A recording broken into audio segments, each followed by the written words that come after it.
శ్రీమాత్రే నమః. ఉన్నట్టుండి ఒక రోజున దేవేంద్రుడికి ఊర్వశి జ్ఞాపకం వచ్చింది. ఆమె లేని స్వర్గం బోసిపోయినట్లుగా అనిపించింది. గంధర్వులను పిలిచి పురమాయించాడు.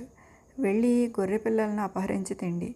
పూరూరవుడు మాట తప్పినవాడు అవుతాడు కనుక ఊర్వశి వదిలేసి వస్తుంది. త్వరగా వెళ్ళిరండి అని పంపించాడు.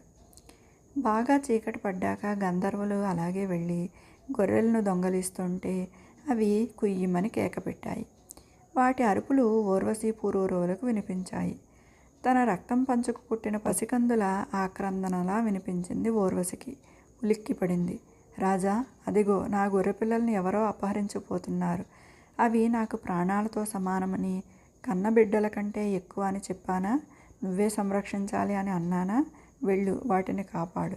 గొర్రెలను దొంగలు ఎత్తుకుపోతుంటే ఆడదానిలా చూస్తూ ఊరుకుంటావా?